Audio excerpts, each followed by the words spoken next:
Bueno, ¿se ve? ¿Se ve bien? Sí, profe, sí se ve. Perfecto. Sí.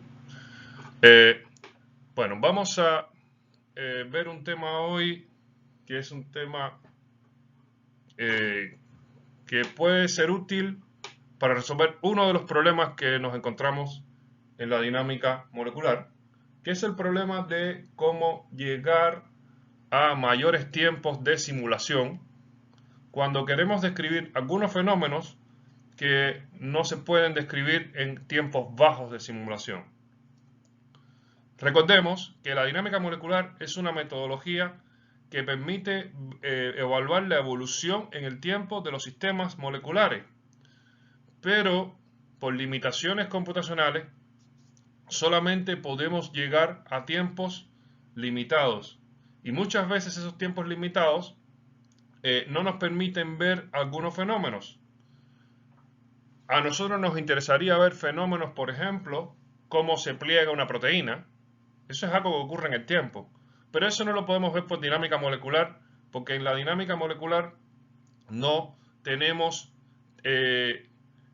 la descripción en los tiempos adecuados para llegar a ese tipo de fenómenos. Si nosotros queremos ver, por ejemplo, cómo se forma un dímero entre dos proteínas monoméricas, o sea, cómo se forma un complejo entre dos proteínas. Hay proteínas que funcionan como un dímero, o sea, dos unidades de proteína que se pegan. Eso es un fenómeno que también ocurre en escalas de tiempo muy altas y no lo vamos a poder ver con métodos de dinámica molecular convencionales, porque la escala de tiempo que describe la dinámica molecular va a ser tiempos limitados, van a ser tiempos de nanosegundos o quizás podamos llegar con mucho esfuerzo a microsegundos. Sin embargo, estos fenómenos van a estar en escalas superiores. Entonces, hay una necesidad de llegar a escalas de tiempo superiores, pero la dinámica molecular realmente está limitada y no podemos llegar a esas escalas. Bien, una de las maneras de solucionar ese problema es el llamado coarse grain o grano grueso. Se basa en que nosotros podemos definir escalas a nivel de dimensión que sean superiores a las que hemos visto hasta ahora. ¿Y a qué me refiero? La escala más exacta de precisión que tenemos es cuando nos referimos a un estudio cuántico donde tenemos una descripción a nivel electrónico. Ahí nosotros estaríamos analizando los núcleos y además estaríamos analizando los electrones que están dentro de los núcleos. Hay una descripción a nivel de escala. Cuando yo paso de la mecánica cuántica, que describe a nivel electrónico, a la mecánica molecular, que solamente describe los núcleos, me estoy olvidando de que existe una dimensión. Esa dimensión son los electrones. Claro, yo asumo la aproximación de Bohr-Oppenheimer y me olvido de la existencia de los electrones, pero yo estoy dejando de describir a un nivel de escala pequeño y estoy solamente describiendo lo que está a un nivel de escala más grande. Eso es válido y me permite tener la descripción de algunos fenómenos que no podría haber descrito si consideraba esto. Bien, ¿qué pasaría si yo sigo aumentando esa falta de descripción a nivel de escala? O sea, aquí yo dejé de considerar los electrones y solamente considero los núcleos. O sea, aquí tengo los electrones, ¿verdad? Con el núcleo. Aquí tengo solamente el núcleo y me olvidé de los electrones. Ahora, yo podría ser más impreciso y considerar que en vez de tener una bola por cada núcleo, podría tener bolas por conjuntos de núcleos. O sea, en vez de yo tener una bola para un carbono, un hidrógeno y un hidrógeno en un grupo CH2, yo podría tener una bola que esa bola represente a todo el grupo CH2. Esa nueva bola que yo estoy representando tendría la masa de la suma de los átomos que estén dentro de la bola, que estén formando la bola. Por ejemplo, si yo tuviera un grupo CH2, en dinámica molecular, considerando todos los átomos, voy a tener masa de carbono 12, masa de un hidrógeno 1 y masa de otro hidrógeno 1. Al yo unir el carbono con los dos hidrógenos, tendría una bola que tendría masa 14, que sería la suma del carbono más los dos hidrógenos. Esa bola estaría haciendo que yo considere menos elementos en mi cálculo. Bien, esto en los campos de fuerza se denomina unite atom. O sea, cuando tenemos una descripción atómica total, o sea, que cada elemento está descrito por un átomo, por una bola, o sea, cada átomo está descrito por una bola, en ese caso yo tendría que eso es una descripción all atom. Cuando yo tengo una unión de varios átomos para conformar una bola, entonces yo tengo una descripción que se llama unite atom. En dinámica molecular el unite atom es bastante usado. Se puede usar, por ejemplo, para describir los grupos CH2 de los lípidos de una membrana. ¿Eso qué sería? Cuando yo tengo las membranas, la membrana está formada por lípidos y tiene cadenas largas de carbonos que están formadas por grupos CH2, uno detrás del otro. En vez de yo tener los grupos CH2, yo tendría bolas que van a representar al grupo CH2, o sea, bolas de masa 14 que tendrían al grupo CH2. ¿En qué me ayudaría eso? Bueno, me ayudaría en que cuando yo tengo una proteína con una membrana, yo voy a tener menos átomos en la membrana. Y eso va a ayudar a que el cálculo pueda extenderse por más tiempo, porque voy a tener que calcular menos. Voy a estar considerando que en vez de tener 3 átomos por cada unidad de CH2 en la membrana, voy a tener 1. Y además no voy a tener que analizar las vibraciones carbono-hidrógeno, porque todo eso va a estar encerrado en un único átomo, en una única bola que yo definí en el unite atom, que va a tener implícitamente al carbono y los dos hidrógenos.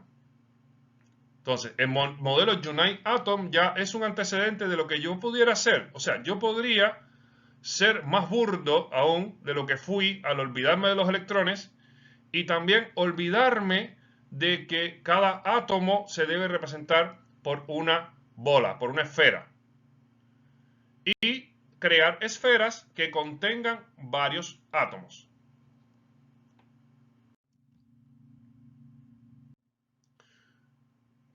Bien, esto lo podríamos llevar más allá todavía.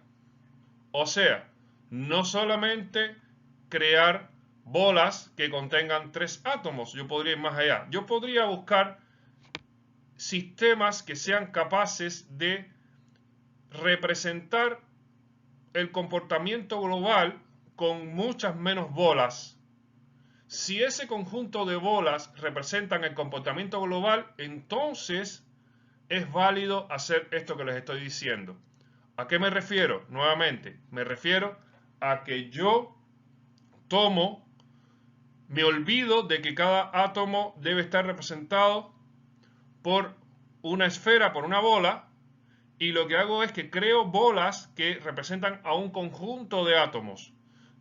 Yo podría aplicar eso siempre y cuando esas nuevas bolas que yo cree sean capaces de describir el comportamiento global del sistema. Si esas bolas no son capaces de describir el comportamiento global del sistema, entonces ahí estoy errado. Yo necesito que sean capaces de describirlo. Veamos, por ejemplo, este caso. Aquí tengo un lípido de los que podría estar en una membrana y ese lípido está formado por todos estos átomos que vemos acá. Tenemos grupos CH2 aquí, donde tenemos carbonos e hidrógenos. Aquí tenemos unos oxígenos con unos grupos carboxilo. Aquí tenemos, grupos ésteres, porque están con carbonos por ambos lados, ¿verdad? Aquí tenemos un fósforo con oxígenos y aquí en la punta tenemos un nitrógeno. Esto es un lípido de los que podría estar formando parte de una membrana. Desde el punto de vista atómico, tiene toda esta cantidad de átomos. En el modelo All Atom tenemos 118 átomos en este lípido. Yo lo podría transformar en esto otro que tenemos acá. Fíjense que esto otro que tenemos acá tiene 3 bolas para representar toda la cadena de carbono, 3 bolas para representar toda esta otra cadena de carbono, tenemos 2 bolas para representar los grupos éster que están acá, tenemos una bola para representar todo el grupo fosfato que está acá, que es el fósforo más unos oxígenos que tiene, y tenemos otra bola para representar al grupo que contiene el nitrógeno, que también tiene otros carbonos acá. Entonces pasamos de un modelo All Atom que tenía 118 átomos a un modelo Coarse Grain que tiene 10 sitios. 10 sitios, o sea, 10 bolas.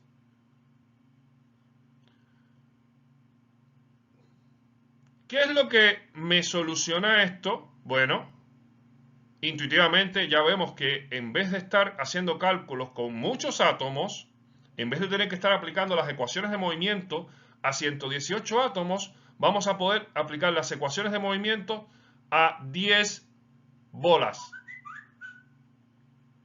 Eso me da una ganancia a nivel computacional. Ahora, eso sí, tengo que tener mucho cuidado. Estas bolas tienen que describir la forma global de este sistema. O sea, si ustedes se fijan, esto es como un sistema donde pareciera que tenemos aquí como 2 patas y una cabeza. Pues fíjense que la forma global de ese sistema son las 2 patas y una cabeza. Eso es lo que me permite a mí elegir las bolas.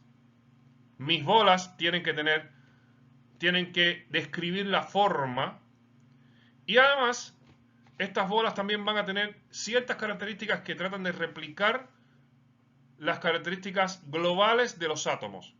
¿Cómo sería? Toda esta zona de acá de carbonos de grupos H2 son zonas hidrofóbicas.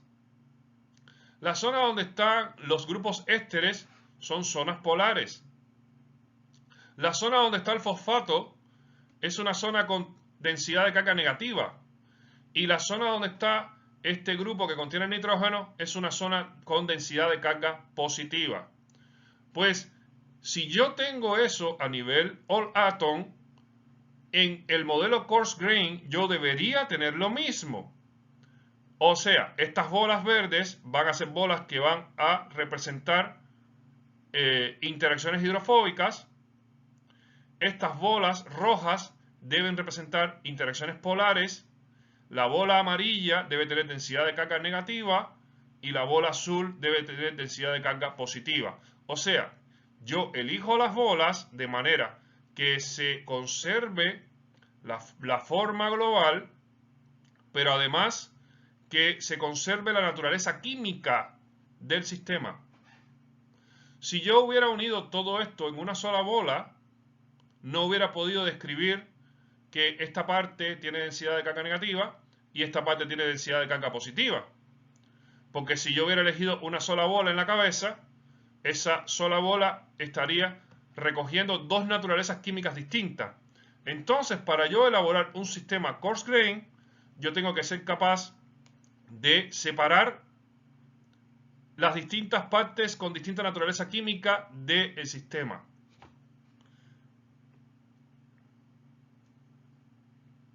¿Qué ganancia tengo al pasar del Atom a modelo Coarse Grain?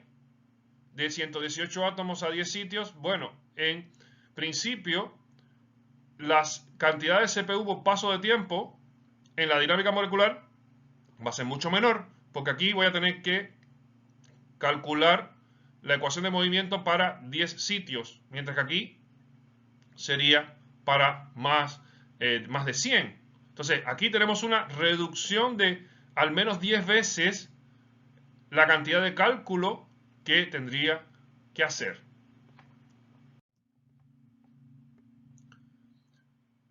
Pero también tendría otra ganancia con respecto al time step. Recordemos que en modelos All Atom el time step está fijado por la vibración más grande que existe, que es la vibración entre átomos pesados con el hidrógeno. Eso nos obliga a que si yo hago una dinámica molecular, el time step va a ser de 1 femtosegundo cuando los hidrógenos están libres o 2 femtosegundos cuando los hidrógenos están congelados. En el caso de coarse grain, como las bolas son mucho más grandes, entonces las vibraciones que van a ocurrir entre estas bolas van a estar a niveles mucho más grandes también. Por lo tanto, si yo tengo un sistema que está completamente definido en coarse grain, completamente, no una parte, sino completamente definido en coarse grain, yo puedo aumentar el valor del time step. El time step puede ser valores superiores a 2 femtosegundos, porque las vibraciones de estas bolas tan grandes van a ser menores. Como las bolas son más pesadas, las vibraciones que va a haber entre ellas van a ser menores, y eso provoca que yo pudiera aumentar el time step. Eso quiere decir que mi simulación tendría que calcular menos sitios en las ecuaciones de movimiento, pero además podría avanzar a pasos más grandes en las ecuaciones entre una ecuación de movimiento y otra. O sea, el time step va a provocar de que yo pueda alcanzar tiempos mayores más rápido. Entonces, con esta estrategia, yo podría acceder a tiempos superiores de simulación. Y eso como tal va a ser una ganancia. Profe, Sí. En cuanto a los cálculos, ¿en qué es mejor realizarlo en CPU o en GPU? Es mejor realizarlo en GPU porque con GPU vamos a tener velocidades mucho mayores de cálculo. La ganancia va a ser monumental. O sea, cuando empezaron a aparecer la posibilidad de calcular en GPU, fue cuando se dio este boom de que pudimos calcular, antes se podían calcular 20, 10, 20, 30 nanosegundos. Hoy en día se pueden calcular 500 nanosegundos gracias a la paralelización GPU. Sin duda, GPU es mejor. Ahora, los programas tuvieron que evolucionar para poder calcular en GPU y no todos hicieron esa evolución igual. Algunos programas todavía no han evolucionado del todo para calcular bien en GPU.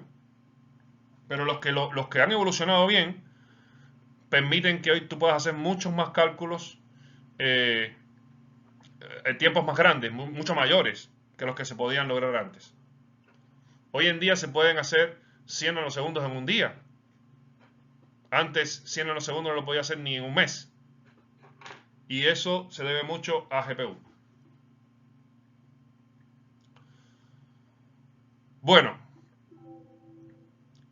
les decía que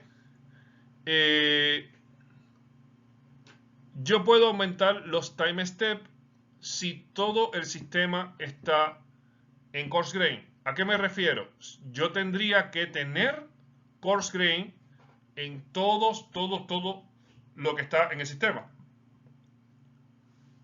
Imaginemos una proteína en una membrana en agua. Si yo quiero aumentar el time step, no es suficiente con que yo tenga coarse grain la proteína y que tenga coarse grain la membrana. También tengo que tener coarse grain en agua. Porque si yo no tuviera coarse grain en agua, entonces el agua va a seguir con una descripción all atom. Y esa descripción all atom del agua va a forzarme a que mi simulación tenga que moverse en 1 o 2 femtosegundos también. Si yo quiero aumentar el número de femtosegundos en el time step, yo tendría que tener también Cosgrain el agua.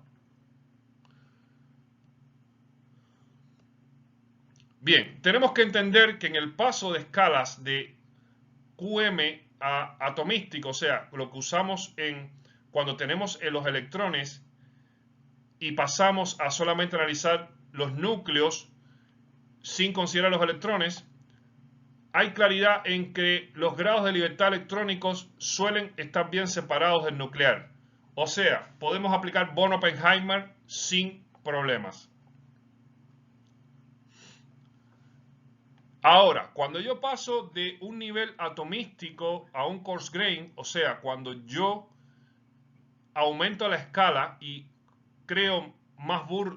hago más burdo este cálculo, ahí tenemos que estar claro que no siempre va a haber una separación de esos grados de libertad. Y eso es algo que tenemos que tener en cuenta y nunca olvidar si estoy haciendo coarse grain. En el coarse grain yo tengo que estar seguro de que las bolas que yo definí describen mi sistema, porque no hay una separación clara de los grados de libertad que existen, depende de mi definición. Entonces ahí tengo que ser muy cuidadoso en cómo yo defino ese coarse grain. Si yo tengo un coarse grain en todo el sistema, yo podría tener unos time step mayores a 5 femtosegundos. Incluso pueden ser mayores todavía. Depende de mi definición. Entonces, tenemos que ver esto como que yo hago un paso, o sea, en 2 pasos que yo haga de coarse grain, la simulación Olaton demoró 10 pasos, o sea, 10 pasos de cálculo, yo lo hago en 2 cuando uso coarse grain. Eso sin duda me permite alcanzar mayores tiempos.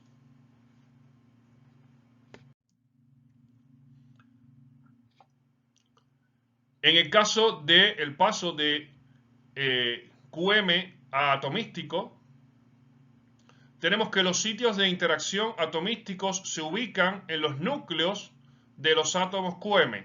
Generalmente, ya que vimos casos donde hay algunos sitios que no se colocan en los núcleos. Recordemos, por ejemplo, el caso de los modelos de solvente del agua, donde hay algunos centros que se colocaban fuera de los núcleos, donde eso se hacía para tener una descripción muy exacta de la molécula de agua. Pero en general, lo que uno esperaría es que los sitios de interacción se van a ubicar en los núcleos. Cada centro está ubicado en el núcleo del sistema. Y tenemos que la simetría de la molécula se va a conservar mientras se promedian los grados de libertad electrónicos. O sea, los grados de libertad electrónicos no van a afectar al sistema porque no se describen. En el caso del paso a coarse grain, las partículas se deben colocar para describir los modos de frecuencia más bajos de la molécula y para representar la forma. Tenemos que el centro va a estar en una bola que contiene varios átomos, por lo tanto el centro de la bola no va a coincidir con un centro atómico. Podría coincidir, pero sería casualidad. Tenemos que el centro va a estar fuera de un centro atómico, porque el centro va a estar en el promedio de los centros atómicos que yo usé para construir la partícula que me define el coarse grain. Los modos de baja frecuencia de una molécula usualmente no se localizan, por lo tanto, recortar el número de partículas suele cambiar significativamente la forma de un espectro de potencia. Nosotros vamos a tener que esta reducción de la descripción va a provocar cambios físicos, pero yo tengo que tratar de que esos cambios físicos no sean tan grandes que destruyan la descripción de la molécula.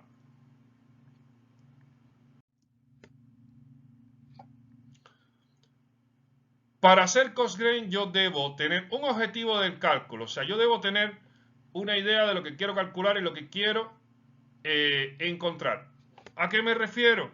Yo no puedo usar constraint para observar ciertos detalles. Si yo estoy perdiendo la descripción atomística del sistema, yo no debo usar cost-grain para un sistema donde yo quiero tener una descripción precisa de las interacciones, por ejemplo, de enlaces de hidrógeno.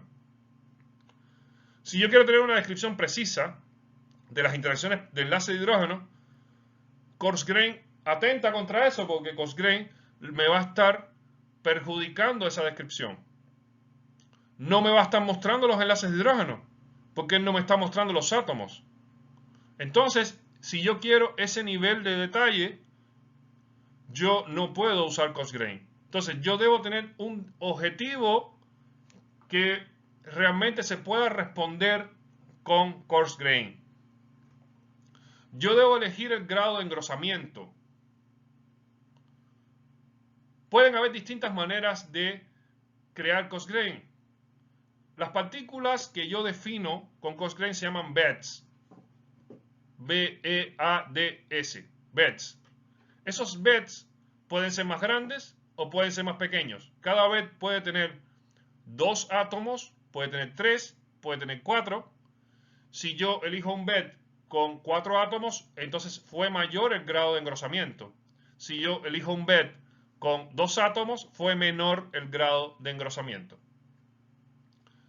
Yo debo ser capaz de mapear la atomística dentro del cost-grain. O sea, si yo hago una simulación cost-grain y yo termino esa simulación, yo debería ser capaz de obtener la estructura all atom a partir de la simulación que hice con cost-grain.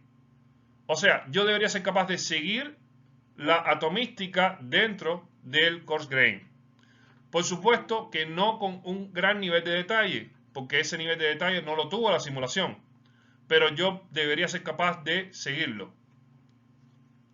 Debo tener cuidado con las interacciones entre las partículas cost-grain. Las partículas cost-grain van a interaccionar entre ellas con las mismas reglas que vimos en dinámica molecular, pero tengo que estar al tanto de que esta vez estoy haciendo interaccionar partículas muy grandes. Tengo que ver qué funciones atomísticas se quieren reproducir con el modelo cost-grain. O sea, ¿qué es lo que busco yo con mi modelo cost-grain? ¿Qué es lo que busco describir para ya estar seguro de que lo voy a poder describir? Y por último, yo debo hacer una optimización parámetro-función. O sea, si yo hago un cost-grain con un grado de engrosamiento y no obtengo resultados adecuados, entonces yo podría modificar mi grado de engrosamiento para poder tener parámetros adecuados. Además, cuando yo hago uso de cost-grain, yo debo estar seguro de que los parámetros definidos para las bolas que yo definí estén correctamente, o sea, que hagan una función realmente que provoquen que el sistema se comporte adecuadamente. Si eso no es así, entonces debo cambiar los parámetros. Hay grupos que han creado sus campos de fuerzas de cost-grain, donde ellos han definido los distintos aminoácidos con cost-grain, y para eso ellos tuvieron que hacer un trabajo de parametrización de los aminoácidos, donde cada uno de los aminoácidos ya está con parámetros adecuados para cost-grain. Pero si ellos quieren hacer una simulación donde incluyen una nueva molécula, ellos van a tener que crear nuevos parámetros para esa nueva molécula, porque esa nueva molécula no está descrita aún. Tendrían que definir cuál es el grado de engrosamiento que le van a colocar y tendrían que definir todos los parámetros de interacción de esa molécula.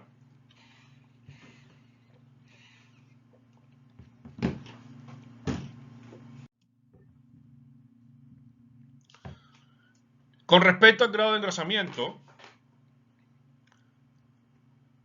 me preocupa cuántas partículas por monómero molécula. ¿Cuáles van a ser las características mínimas del modelo atomista que deben conservarse para reproducir las propiedades que se desean? Algunos ejemplos de características que pueden querer ser conservadas: energías de interacción, forma de la molécula o el volumen total, o sea, la densidad, la flexibilidad de la molécula, la conectividad en una cadena de un polímero, capacidad para formar una fase dada, asimetría en las cadenas de un polímero. O sea, si yo voy a hacer el Cosgrain, tiene que ser para replicar algo experimental. Y ese algo experimental puede ser cualquiera de estas características. Por ejemplo, si yo quiero evaluar la capacidad para formar una fase dada, yo puedo preparar las partículas Cochrane, hago una simulación y si eso me sirve para replicar la formación de una fase, porque es un fenómeno que se puede observar en los tiempos de simulación dados que puedo alcanzar con Cochrane, entonces yo tuve éxito. Pero si ese Cosgrain que yo elaboré no me sirve para eso, entonces tengo que hacer cambios. Tengo que cambiar el grado de engrosamiento del sistema. Cuando yo tengo éxito en uno de estos experimentos, entonces yo puedo decir que lo burdo que le coloqué al sistema, o sea, el haber olvidado que todos los átomos eran necesarios, sirvió de algo, porque yo pude describir algún fenómeno físico con mi definición.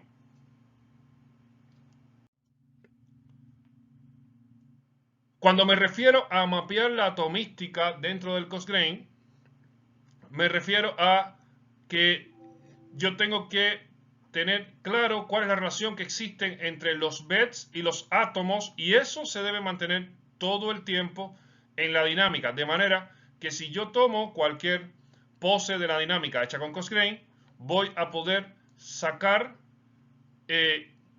todos los grupos que estén de manera atomística y el sistema va a ser un sistema aceptable.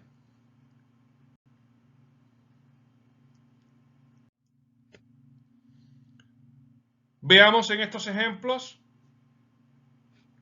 Por ejemplo, yo tengo este polímero que está acá, con todos estos átomos, y yo puedo describirlo de estas dos maneras.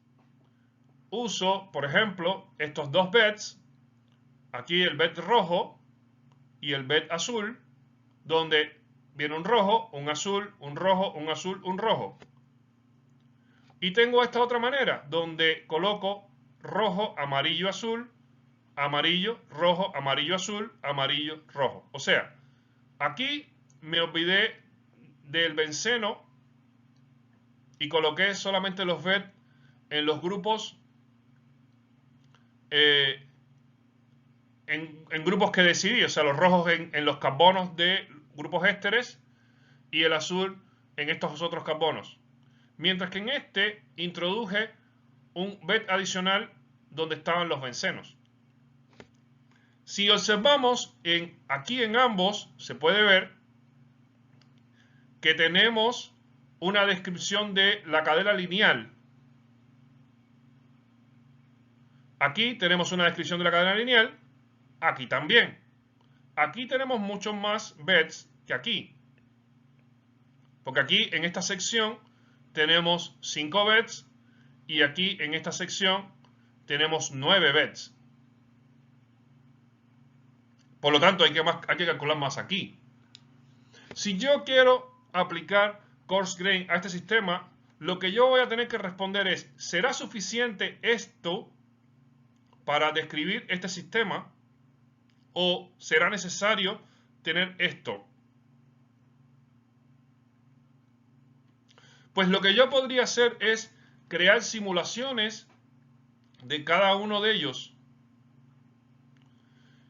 y ver si las características que yo quiero estudiar se describen con este sistema. Si se describieran con este sistema, entonces yo puedo defender que es suficiente con tener esta cantidad de bits. Pero si no fuera así, si hubiera un cambio significativo en la descripción, entonces estaría obligado a usar este sistema. Y a eso es a lo que yo llamo definir el grado de engrosamiento. Porque aquí tenemos, es más burdo el sistema porque tiene menos bits para describir. Mientras que aquí tenemos que calcular más, pero a lo mejor eso nos brinda mayor precisión. Esa es la definición que yo debo hacer. En todo caso, si lo que me interesa es describir la cadena lineal, puede ser que esto sea suficiente. Aquí tenemos otro ejemplo. Aquí, por ejemplo, tenemos una glucosa, ¿verdad? Y tengo dos maneras de describirla. En la línea verde estoy describiendo la glucosa con dos bits. Un bit acá y un bit acá. Y en azul estoy describiendo a la glucosa solamente con un bit que abarca toda la glucosa.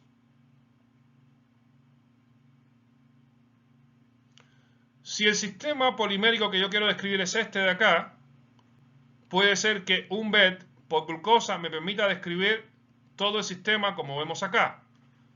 Si se fijan, con un solo bit yo puedo describir la forma de este polímero. Tiene una forma como de T. Yo puedo ver con esa forma de T solamente con un bit por monómero, un bit por glucosa. Ahora, si yo quiero un poco más de precisión, puede ser que tengamos que llegar a un caso como este de acá. Si se fijan, en un caso como este tengo 3 bits. Uno en este oxígeno, otro aquí en este carbono hidrofóbico y otro acá en este otro carbono. Y tengo un triángulo para describir la glucosa.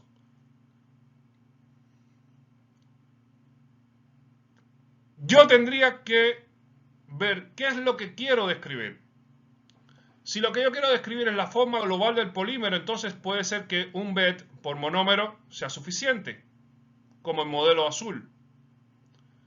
Si yo quiero describir eso un poquito mejor, puede ser que 2 bits por monómero sea suficiente y entonces uso este modelo verde.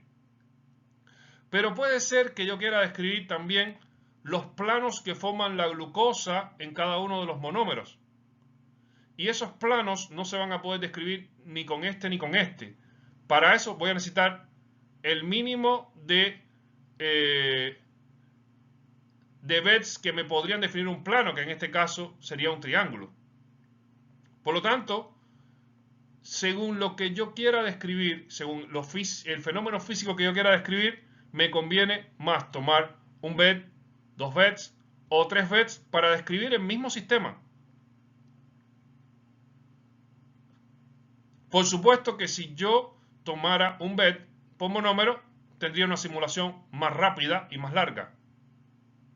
Y si yo defino 3 bits, tendría una simulación más lenta que va a demandar más. Pero todo depende de la precisión que yo quiero en mi cálculo. ¿Qué es lo que yo quiero describir? Si yo tengo una definición de bit que no me permite describir lo que yo quiero describir, entonces no la debo usar.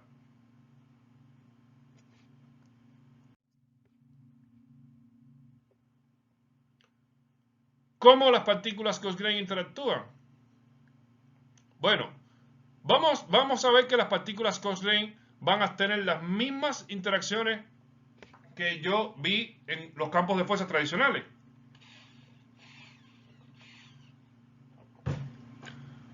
También se van a definir potenciales de Lennard-Jones, potenciales armónicos, etc. Las mismas definiciones. Ahora, tengo que estar consciente de que lo que estoy analizando no son átomos. Por lo tanto, yo debería hacer otros tipos de análisis más globales para yo estar seguro de que los BET me fueron útiles en lo que yo quiero buscar. Funciones atomísticas que se quieren reproducir con el modelo Cosgrane. Puedo usar estructuras minimizadas y puedo utilizar sistemas a la temperatura en que se va a utilizar el Cosgrane. Puedo usar funciones de distribución radial. Puedo hacer potencial Osman force. Puedo hacer todo lo que yo hago en dinámica molecular tradicional. Siempre recordando de que yo hago el Cosgrane para hacer una descripción de un fenómeno físico que si yo no logro que sea descrito, si yo no logro demostrar que mi Cosgrane me sirve para entender ese fenómeno físico, entonces voy a estar haciendo trabajo inútil. Como son sistemas que son más arbitrarios que las dinámicas convencionales, entonces yo voy a tener que trabajar con mucha cautela cuando hago Cosgrane. Y eso es algo que debo saber, que debo entender a la hora de yo afrontar un sistema como hecho con Cosgrane. Bueno,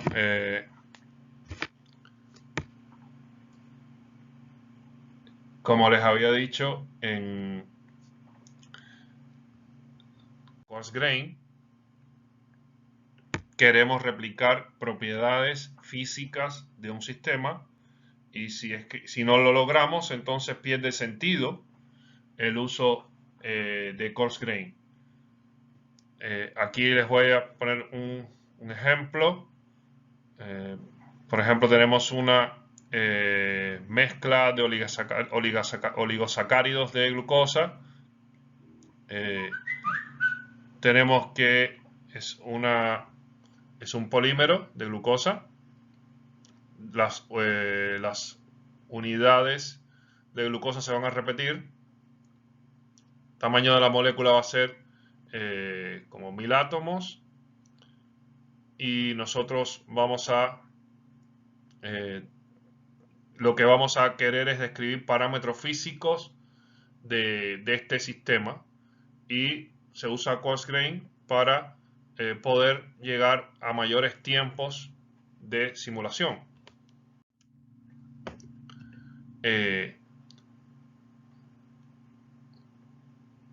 La pregunta que uno quiere responder acá es cuál es la forma estructural de este polímero. Sabemos que en proteínas la forma de las proteínas en polímeros tienen hélices, forman hélices, forman órdenes que ya están establecidos, pero en el caso de polímeros de azúcares no está claro cuáles son las estructuras que pueden formar. Por ejemplo, si se forman hélices, si se forman serpentines, qué longitud tendrían esas hélices si es que se formaran, si es que se forman bolsillos, si es que se originan canales, si hay una dispersión. Son preguntas estructurales que tendemos siempre que estamos trabajando con distintos polímeros.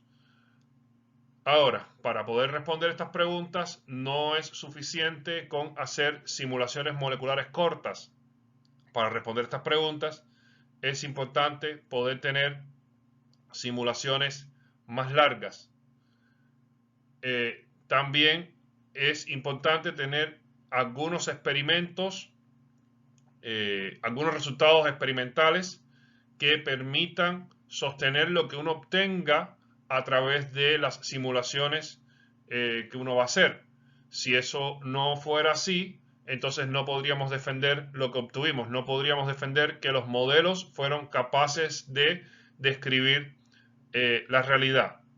Por lo tanto, parto de que estas soluciones de polímeros de glucosas van a tener resultados experimentales, van a haber espectros experimentales que me van a dar información estructural. Pero yo quiero ver a través de simulaciones cómo realmente son las estructuras que responden a esos espectros experimentales. Y para eso yo debo usar métodos de simulación que me permitan alcanzar tiempos largos, tener simulaciones lo más largas posibles que me permitan a mí describir el sistema. Por eso es que vale la pena usar coarse grain. Perdón. Como les decía, aquí yo tengo con la molécula de glucosa, si tengo 3 beds, va a ser distinto a si yo tengo 2 beds o si tengo 1, ¿verdad? Entonces, si yo tengo un bed, yo voy a tener una bola por cada unidad de glucosa, como vemos acá, ¿verdad? Pero si yo tengo 3 beds, como está aquí, yo voy a tener la posibilidad de describir otras cosas. Y es el hecho, por ejemplo, de que si yo observo aquí la glucosa, hay un grupo hidroxilo, que es un grupo hidroxilo que está más afuera, que a veces está orientado hacia adentro y a veces está orientado hacia afuera. O sea, aquí, por ejemplo, está orientado hacia abajo, aquí está orientado hacia arriba, aquí nuevamente está orientado hacia abajo, aquí nuevamente está orientado hacia arriba. Si yo tengo una bola, yo no voy a poder ver este comportamiento, ya que solamente lo que voy a ver es una bola por cada glucosa y la bola me va a dar a mí información sobre la estructura general del monómero. Pero si yo uso 3 beds, yo voy a poder ver algo como esto que les estoy describiendo acá. ¿Por qué? Bueno, porque aquí en los 3 beds va a haber una de las bolas, va a estar justamente colocada donde está ese carboxilo. Entonces, la bola roja, que es la que tenemos acá, va a estar orientada hacia abajo en este monómero, aquí va a estar orientada hacia arriba en este monómero, aquí va a estar orientada hacia abajo, aquí va a estar orientado hacia este lugar. Entonces, eso me va a dar a mí la posibilidad de yo poder detectar la posición de ese grupo de hidroxilo en cada uno de los monómeros. Una de las cosas que yo debo hacer cuando hago coarse grain es que yo tengo la posibilidad de definir una reconstrucción atomística del sistema a partir de la simulación que yo hice coarse grain. Si yo hubiera usado una bola por monómero, yo no iba a poder hacer esa construcción atomística porque la bola solamente me está diciendo la posición de la glucosa en general. Pero con 3 beds yo sí puedo obtener la posición de la glucosa en toda su extensión, porque una vez que yo hago la simulación con estos triángulos colocados uno a continuación del otro, cuando yo termino la simulación yo podría sacar la posición de la glucosa de manera más exacta y podría efectivamente ver cómo se colocaron los grupos que contenían a este hidroxilo en cada uno de los monómeros. Por lo tanto, a la hora de yo hacer una reconstrucción atomística, el modelo de 3 beds me da más información.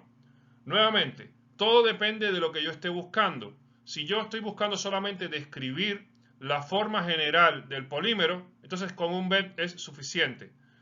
Pero si yo estoy buscando tener un poco más de detalle estructural del polímero, entonces lo más adecuado es usar 3 beds. Siempre debo saber cuál es el propósito que yo tengo con el coarse grain, sabiendo que si yo uso un bed va a ser un cálculo más rápido que me va a dar menos información. Si yo uso 3 beds va a ser un cálculo más lento, pero me va a dar más información conectada con la simulación atomística de ese mismo sistema. Vamos a ver que los parámetros que van a estar en el sistema van a ser los mismos que ya conocemos. O sea, van a ser términos de enlace, van a haber términos de ángulo, van a haber términos de torsión, van a haber términos de los mismos términos que encontramos en un campo de fuerza tradicional, pero esta vez aplicado a los beds, donde los enlaces, aquí por ejemplo, van a ser los enlaces entre los beds. Los ángulos que se forman son los ángulos entre los beds.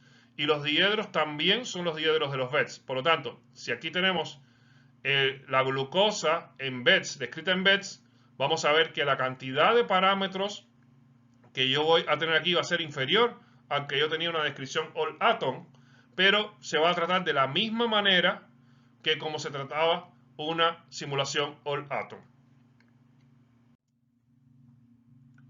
Aquí les dejo esto de ejemplo sobre qué utilidad puede tener un coarse-grain si es que yo trato de replicar algún resultado experimental.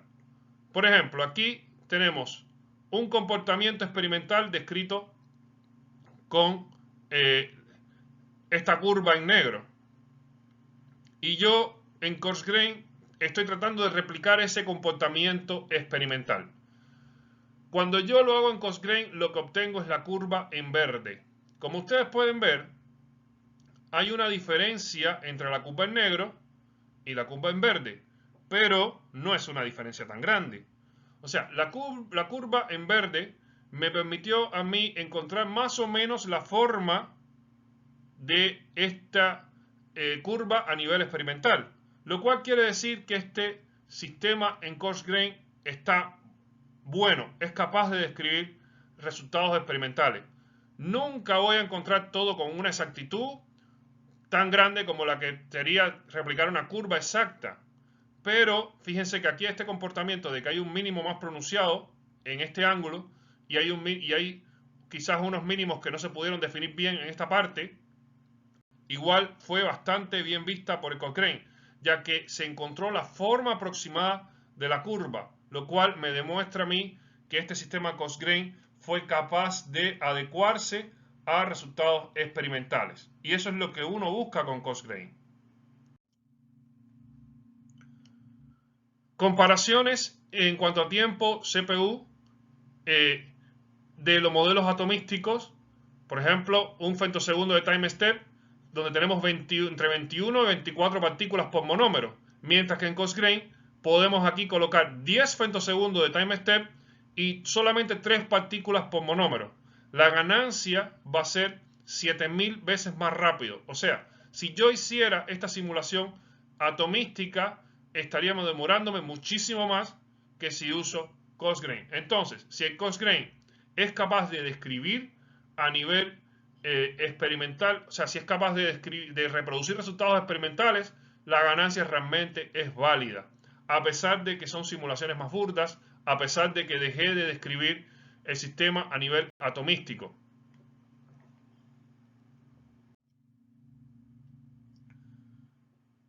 Uno de los ejemplos más notables en cuanto al uso de coarse-grain es la modelación de membranas lipídicas, porque ese es un tipo de simulación que me trata de simular una fase.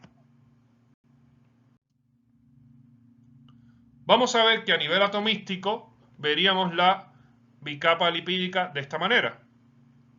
Y en coarse-grain la veríamos de esta manera. Si ustedes se fijan, acá hay muchos más átomos que tendrían que describir a través de cálculo. O sea, tenemos que pensar, cuando vemos un sistema así, es que cada una de estas bolitas que tenemos acá representa un átomo y en un cálculo ella va a tener que compararse con el resto en la ecuación de movimiento. Mientras que aquí tenemos bolas por cada uno de los grupos y por lo tanto me va a permitir a mí tener menos cálculos, pero también podemos ver la forma general de la bicapa lipídica de la membrana. El cambio de atomístico a coarse-grain lo podemos ver de esta manera. En este caso tenemos aquí en el sistema atomístico las dos patas y la cabeza, y en coarse-grain estaríamos simulando las dos patas y la cabeza también. Las moléculas de agua en este caso se están simulando con un átomo.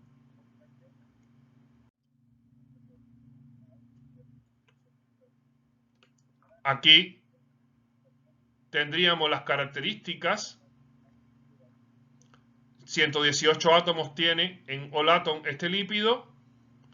Aquí tenemos 10 núcleos para un Cosgrain, donde estos son hidrofóbicos, este está cargado negativo y este está cargado positivo. Entonces serían beds que van a tener características químicas. Y aquí tenemos algunos parámetros que son bien conocidos de las membranas y sobre los cuales yo debo sostener mi simulación. De partida, las membranas tienen un ancho, tienen una posición de los grupos, las cabezas de los lípidos, tienen posiciones de la bicapa, o sea, la bicapa tiene un ancho determinado que yo debo simular. Por lo tanto, si yo quiero hacer una simulación sobre la membrana, se debería cumplir con todos estos parámetros. Y una reproducción de estos parámetros son los que van a sostener que mi simulación fue correcta o no. Aquí tenemos un ejemplo de lo que uno podría esperar de un coarse grain en una simulación de membrana. Se parte de un sistema donde tienes a los lípidos regados sin formar la bicapa. Y tú puedes ver en el tiempo cómo evoluciona este sistema. A los 2 nanosegundos uno ve que se va separando la fase, o sea, lo hidrofóbico se asocia con lo hidrofóbico y lo hidrofílico se asocia con lo hidrofílico.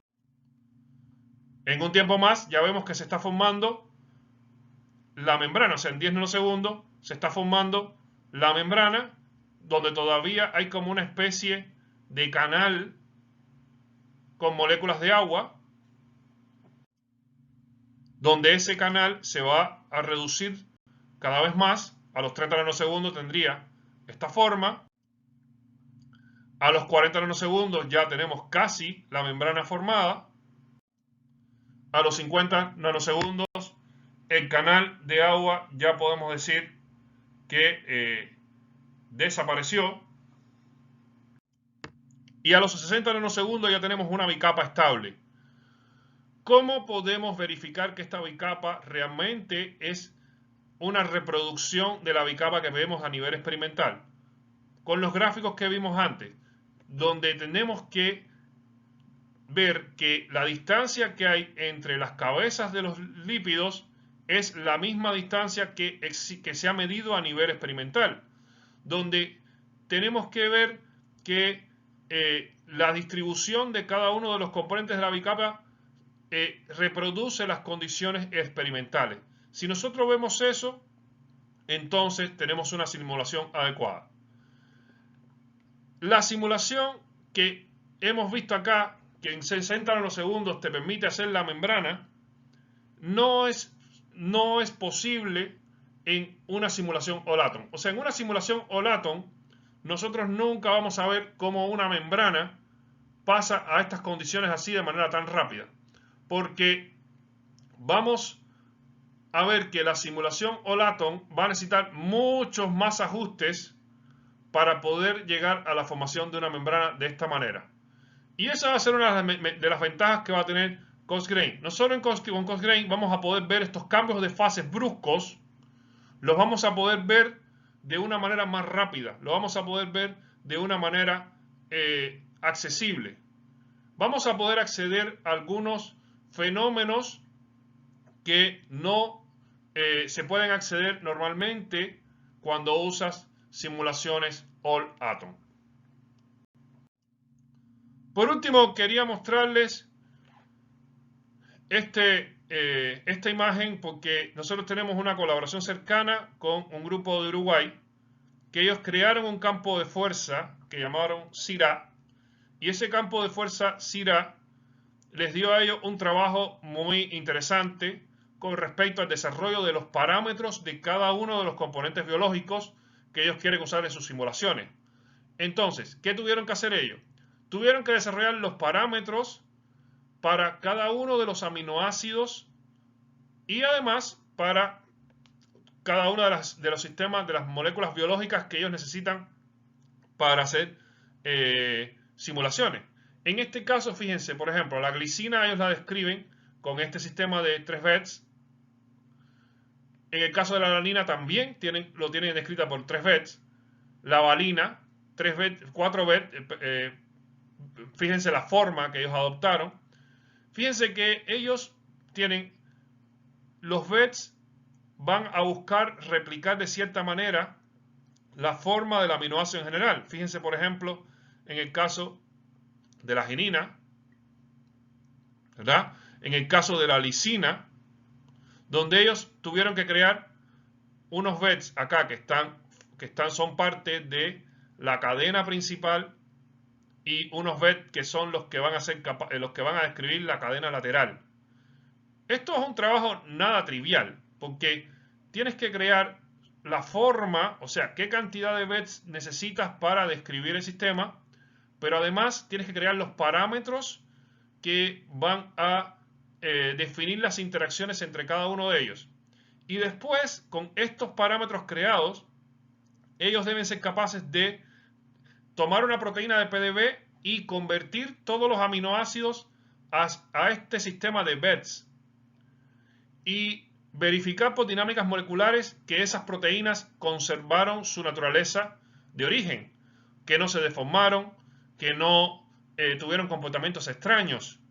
Entonces, es un trabajo muy interesante que hicieron unos colegas muy cercanos a nosotros y que sigue en constante evolución, porque para tú llenar un campo de fuerza tienes que ir creando más parámetros cada vez para más cosas. Por ejemplo, ellos tienen los parámetros de los aminoácidos y tuvieron que desarrollar los parámetros de los ácidos nucleicos y pueden estar desarrollando parámetros para azúcares y más allá. Y eso es todo un sistema de trabajo que va creciendo y creciendo y te va dando mucho más trabajo y además vas creando también las simulaciones que avalan tus resultados. Entonces, quiero que observen que el desarrollo de campos de fuerza en coarse grain es un tema interesante que necesita de que el investigador conozca en detalle cómo funcionan los campos de fuerza, porque los parámetros que uno va a hacer acá son los mismos que conocemos de los parámetros de fuerza de los que ya hablamos previamente, que necesita que tú conozcas en profundidad cómo funcionan las dinámicas moleculares y que además también tienes que tener unas buenas habilidades para programar, porque vas a tener que crear todo el programa que va a usar todo esto que está definido acá. Ellos tienen, por ejemplo, además este sistema de acá que son moléculas de agua, también formadas por bits. O sea, como habíamos visto, las moléculas de agua pueden estar descritas solamente por un átomo, pero muchas veces conviene, o sea, si uno quiere incrementar el time step, conviene tener definiciones de bits también para las moléculas de agua.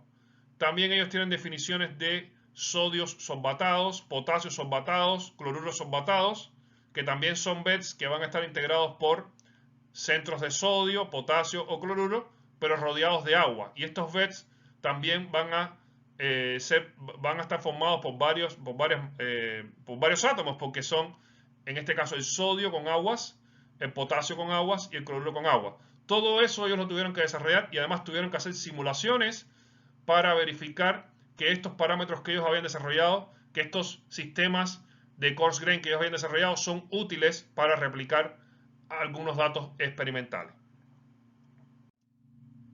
Y con esto terminamos.